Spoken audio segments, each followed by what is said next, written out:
मैं उन बेईमानों से भी कहना चाह रहा हूं कि एक तरफ अख्तरुल ईमान है तो दूसरी तरफ वो 4 बेईमान है और हम इन बेईमानों का कभी साथ। मगर देखो, जब महागठबंधन का जलसा हुआ सीमांचल की सरजमीन पर, तो इन बेईमानों को पीछे कहीं कोने में बिठा दिया गया। इनको सीमांचल की सरजमीन पर बसने वाली गयूर अवाम इन बेईमानों को कभी माफ नहीं करेगी। आज तुम सीमांचल की जनता की तकलीफ को समझो, तुम सीमांचल के इंसाफ के लिए तो थोड़ी तकलीफ उठाओ, मगर जिनको आपने अपने वोट से और मोहब्बतों से और दुआओं से कामयाब किया, उन्होंने आपके साथ चलना उनको पसंद नहीं था, वो आपके बाजू बैठना नहीं चाहते थे, वो आपकी तकलीफ को अपनी तकलीफ नहीं समझना चाहते थे, वो आपके आराम को अपने आराम नहीं समझते थे। इसीलिए उन्होंने अपने सत्ता के लिए, अपनी दौलत को बढ़ाने के लिए उन्होंने सीमांचल की जनता के साथ धोखा किया। वो जो 4 विधायक को तेजस्वी यादव ने और नीतीश कुमार ने खरीद लिया, मैं उनसे कह रहा हूं कि आपने सीमांचल की जनता को धोखा दिया, आपने सीमांचल की जनता के पीठ पर खंजर घोंपा, आपने सीमांचल के मासूम माओ के ख्वाबों को चकनाचूर करने की कोशिश की। मगर सुन लो, मैं उन बेईमानों से भी कहना चाह रहा हूं कि एक तरफ अख्तरुल ईमान है तो दूसरी तरफ वो 4 बेईमान है और हम इन बेईमानों का कभी साथ इनको कभी माफ नहीं करेंगे। जिन्होंने सत्ता के लिए अपने ईमान को बेच दिया, मुझे यकीन है कि इंशाअल्लाह ताला सीमांचल की सरजमीन पर बसने वाली गयूर अवाम इन बेईमानों को कभी माफ नहीं करेगी। आज तुम्हारे पास सत्ता जरूर है, मगर देखो, जब महागठबंधन का जलसा हुआ सीमांचल की सरजमीन पर, तो इन बेईमानों को पीछे कहीं कोने में बिठा दिया गया, इनको इज्जत से नहीं दी गई। ये चले गए, मंत्री बन गए, अपनी गर्दनों को मोटा कर लिया, मगर इनकी जबान से सीमांचल का लफ्ज नहीं निकलता। ये मंत्री बन गए, मगर विधानसभा में जाकर सीमांचल के इंसाफ की बात नहीं करते। ये मंत्री बन गए, मगर सीमांचल में जो लाखों एकड़ जमीन बारिश में कट जाती है उस पर जबान नहीं खोलते। ये ब्रिज आपके सामने है जो बरसों से आधा बना पड़ा है, मगर जिसका आपने साथ दिया उन्होंने गुलामी को पसंद किया। मेरे अजीज दोस्तों और बुजुर्गों, हमारे सामने 2 रास्ते हैं, या तो हम इज्जत से लड़ते रहे या फिर हम बेइज्जती के साथ अपनी जिंदगी को गुजारें। याद रखिए, अगर आप लड़ेंगे अपनी इज्जत के लिए तो यकीनन इंशाअल्लाह ताला कामयाबी आपको हमारे कदम को चूमेगी। मजलिस इत्तेहादुल मुस्लिमीन सत्ता के हासिल करने के लिए, इख्तिदार की कुर्सियों पर बैठने के लिए सीमांचल की लड़ाई नहीं लड़ रही है।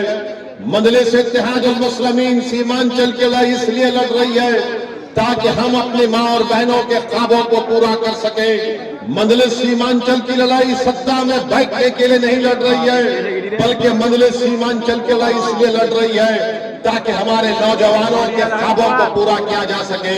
मजलिस सीमांचल की लड़ाई इसलिए लड़ रही है ताकि हमारे मासूम बेटियों को, हमारे बच्चों को स्कूल मिल सके, उनको गवर्नमेंट के डिग्री कॉलेज मिल सके, यहाँ पर एक एयरपोर्ट बन सके, यहाँ पर एक रेलवे की लाइन जलालबाग से किशनगंज तक डाली जा सके। ये मजलिस की लड़ाई है।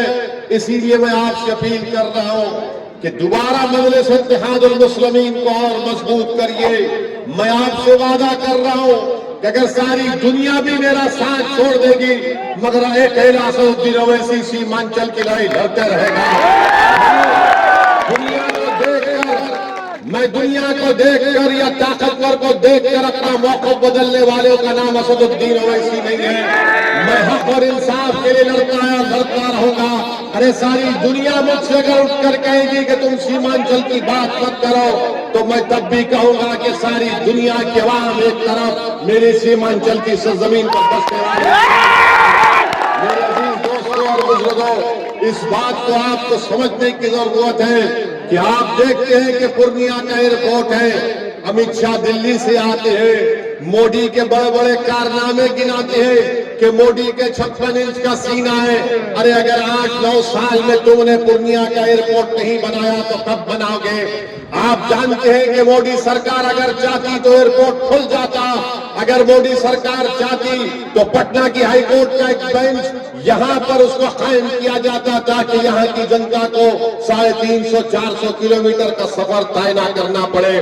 आप जानते हैं कि बारिश होती है तो 4-4 महीने यहां की जनता रोड पर अपनी जिंदगी को गुजारती है। आप जानते हैं कि जब बारिश होती है तो जमीन लाखों एकड़ कट जाती है। गवर्नमेंट का कानून है कि जमीन जाती है तो 3 डेसिमल जमीन मिलनी चाहिए, मगर नहीं किया जाता। मार्केट को डेवलप किया जाना चाहिए, मगर मार्केटों को डेवलप नहीं किया जाता। हम पूछना चाहते हैं नीतीश कुमार से और गठबंधन के तेजस्वी यादव से कि आखिर आपको सीमांचल से इतनी नफरत क्यों है? मुझे अभी अख्तरुल ईमान साहब बता रहे थे कि नीतीश कुमार ने राजगीर में एक कांच का ब्रिज बनाया है। राजगीर में नीतीश कुमार ने कांच का ब्रिज बनाया। देखो इस ब्रिज को देखो नीतीश कुमार, क्या तुम अंधे हो चुके हो? तुम वहां पर एक कांच का ब्रिज बना सकते हो और सीमांचल की सरजमीन पर ऐसे कई ब्रिज आधे अधूरे पड़े रहे। आखिर नीतीश कुमार को और तेजस्वी को सीमांचल की जनता से इतनी नफरत क्यों है? क्यों नहीं तुमने ब्रिज को बनाया, मगर राजगीर में आपने कांच का पुल बना दिया। मेरे अजीज दोस्तों और बुजुर्गों, अभी अख्तरुल ईमान ने कहा कि राजगीर में गाया में गंगा का पानी पिलाया जा रहा है और यहां का पानी में आर्सेनिक है, एसिड है, गंदगी है, जहर है। मगर नीतीश कुमार गाया की जनता को गंगा का साफ पानी पिलाते हैं और सीमांचल की सरजमीन पर बसने वाले बच्चे और उनकी माएं बीमार पड़ जाती हैं, बुजुर्ग बीमार पड़ जाते हैं गंदा पानी पीकर। सीमांचल से इंसाफ नहीं किया जाता। हम नीतीश कुमार से पूछना चाहते हैं कि नालंदा जिले में आपने क्या क्या काम नहीं करवा दिया? नालंदा जिले को आपने एक महल की तरह तामीर कर दिया, मगर सीमांचल को तुमने क्यों वीरान किया? नीतीश कुमार, सीमांचल को तुमने क्यों वीरान किया? तेजस्वी यादव बताओ। तुम लाख गालियां दे दो सौद्दीन ओवैसी को, तुम जितने इल्जाम लगाना चाहते इल्जाम लगाओ। दुनिया में जितनी गालियां हैं मुझे दो, मगर मेरे सवाल का जवाब दो कि तुम अगर मुझे गालियां दोगे तो क्या सीमांचल की जनता से इंसाफ होगा? मैं तुम्हारी गालियां सुनने के लिए तैयार हूं। मैं तुम्हारे झूठे इल्जामात का सामना करते आया और करता रहूंगा, मगर याद रखो सीमांचल की इंसाफ की लड़ाई असदुद्दीन ओवैसी मर भी जाएगा, मगर ये जनता